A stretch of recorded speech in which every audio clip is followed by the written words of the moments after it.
अस्सलामुअलैकुम। मैं जमात नहुम और दहुम की उर्दू की टीचर आपसे मुखातिब हूँ। जैसा कि मैंने पिछले लेक्चर में आपको यहाँ तक पढ़कर बता दिया था और मुश्किल अल्फाज के मायने भी बता दिए थे, अब मज़ीद सबक का मुताला करते हैं। क्या मर्ज़ है? डॉक्टर साहब हर मरीज़ से सवाल करते थे। मरीज़ अपनी बिसात के मुताबिक अपने मर्ज़ की खुद तशख़ीस करता था और डॉक्टर साहब बड़ी सूरत से नुस्खा लिखकर उसके हवाले कर देते थे। गालिबन ये नुस्खा तावीज़ के तौर पर इस्तेमाल होता था, क्योंकि मरीज़ नुस्खा लेकर बगैर कोई दवा मांगे वहाँ से चला जाता था। मेरी खाकी पतलून और सफ़ेद बुशर्ट के लिहाज से डॉक्टर साहब ने मुझे अपने सामने एक बेंच पर बैठा लिया, जिस पर उनका हुक्का और पानदान पड़ा था। उन्होंने कई बार मुझे दूसरे मरीज़ों पर तरजीह देने की कोशिश की, लेकिन मैंने जवाब दिया कि मेरी तकलीफ़ ज़रा पेचीदा किस्म की है, इसलिए मैं सबसे आखिर में अपना हाल बयान करूँगा। जब मरीज़ों का हुजूम ख़त्म हो गया तो डॉक्टर साहब बड़ी खैर सगाली से मेरी तरफ मुतवज्जह हुए। मैंने नहायत संजीदगी से अपनी तकलीफ़ बयान की। डॉक्टर साहब, मैंने कहा, मेरे दिमाग में कुछ खलल वाक़ई हो गया है। मुझे बैठे बैठे वहम होने लगता है कि मैं ज़िला झंग का डिप्टी कमिश्नर लग गया हूँ। डॉक्टर साहब ने बड़ी फुर्ती से अपनी टांगें कुर्सी से नीचे उतार लीं और ऐनक के खोल के ऊपर से मुझे बड़े गौर से घूरा।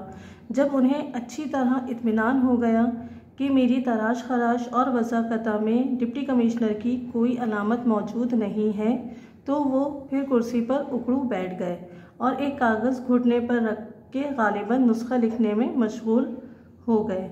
मुझे यकीन है कि अगर वक्त उन्हें मोहलत देता तो वो मेरे लिए बदहज़मी का इलाज तजवीज़ फरमाते, लेकिन ऐन उस वक्त गांव के नंबरदार ने वहां पहुंचकर मेरे जुनून का राज फाश कर दिया।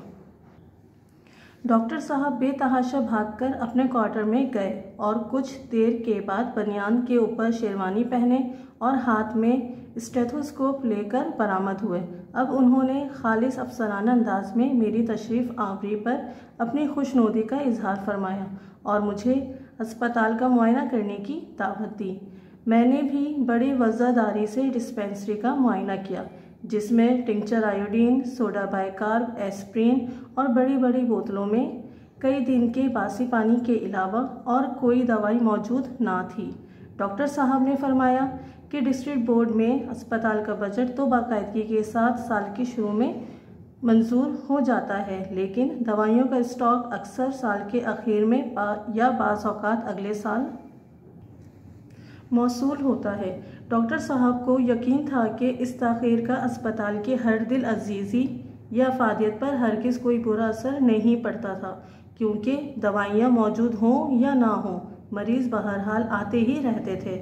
और फिर डॉक्टर साहब ने अपने रजिस्टर के आदाद शुमार से मुझे ये खुशखबरी भी सुनाई कि मुतवातर कई बरस से मरीज़ों की तादाद में खातिरख़्वाह इजाफ़ा हो रहा है।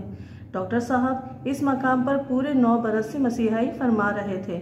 उन्हें फ़ख्र था कि इस दौरान मलेरिया के मरीज़ों में 75%, पेचिश के मरीज़ों में 50% और ख़ारिश के अमराज में 45% का इजाफ़ा हो गया था।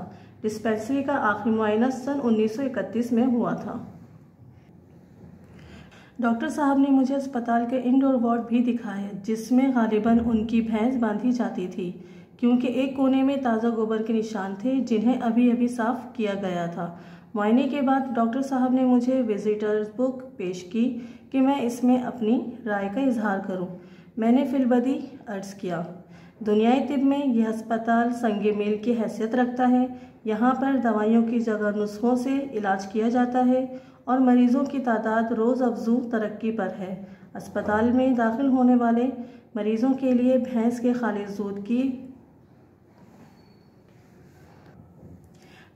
खालिस दूध का खातिरख़्वाह इंतज़ाम है, क्योंकि वार्ड में भैंस बांधने का भी अच्छा बंदोबस्त है। गोबर भी वक्त पर उठाया जाता है और मक्खियों की आमदोरफ्त पर कोई ख़ास पाबंदी आयद नहीं है।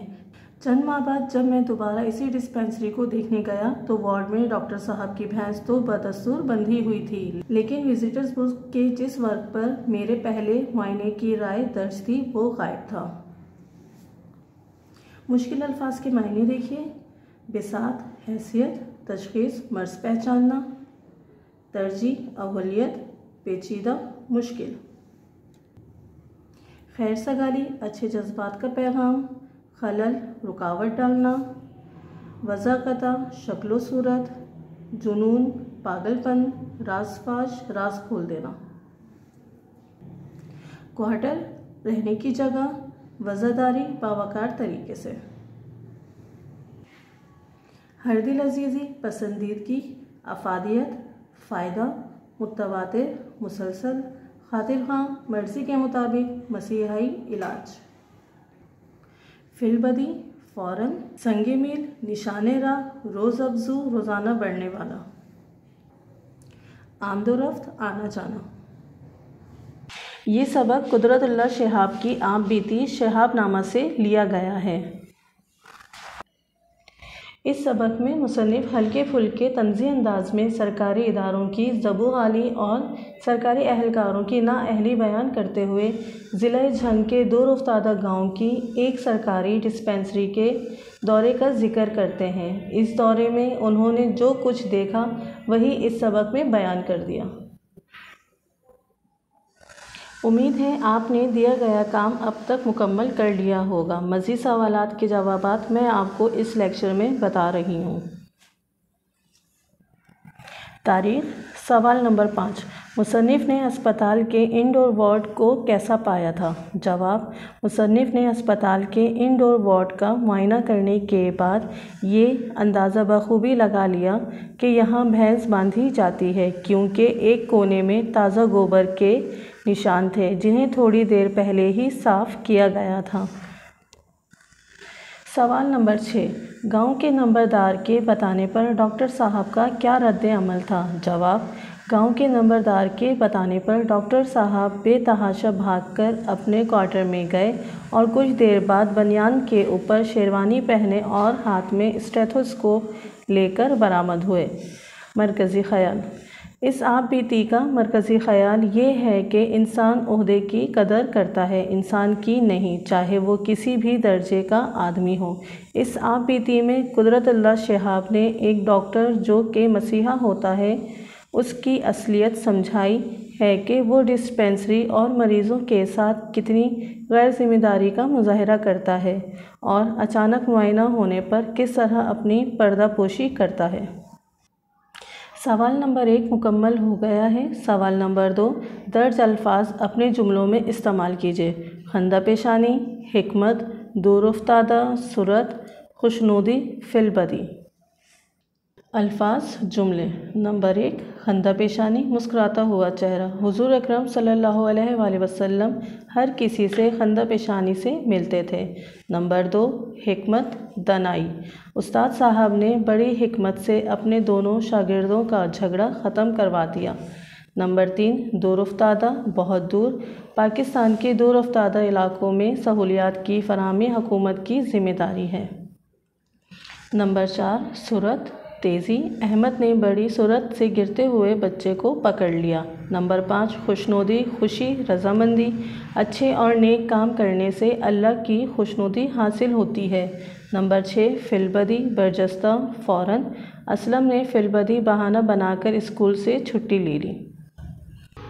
सवाल नंबर 3, दुरुस्त जवाब पर सही का निशान लगाइए। अलिफ, डाक बंगले की रियायत से याद आ गई। नंबर 1, एक डिस्पेंसरी। नंबर 2, एक इमारत। नंबर 3, एक मस्जिद। नंबर 4, एक गाड़ी। सही जवाब है एक डिस्पेंसरी। बे, मुसन्निफ़ की वज़ाक़ता में कोई अलामत मौजूद नहीं थी। डिप्टी कमिश्नर की। नंबर 2, डिप्टी डायरेक्टर की। नंबर 3, डिप्टी सेक्रेटरी की। नंबर 4, डिप्टी कंट्रोलर की। सही जवाब है डिप्टी कमिश्नर की। जीम, आँख सब कुछ देखती है। नंबर 1, पत्थर की। नंबर 2, इंसान की। नंबर 3, हैवान की। नंबर 4, फरिश्ते की। सही जवाब है इंसान की। दाल, जो अस्तबल नज़र आया वो दरअसल था। नंबर 1, डाक बंगला। नंबर 2, डाकखाना। नंबर 3, अस्पताल। नंबर 4, अजायब घर। सही जवाब है अस्पताल। डिस्पेंसरी का आखिरी मुआयना हुआ था। नंबर 1, सन 1930 में। नंबर 2, सन 1931 में। नंबर 3, सन 1932 में। नंबर 4, सन 1933 में। सही जवाब है सन 1931 में। आज का लेक्चर यहीं पर ख़त्म होता है। ये तमाम काम याद करने के बाद अपने रजिस्टर में करें।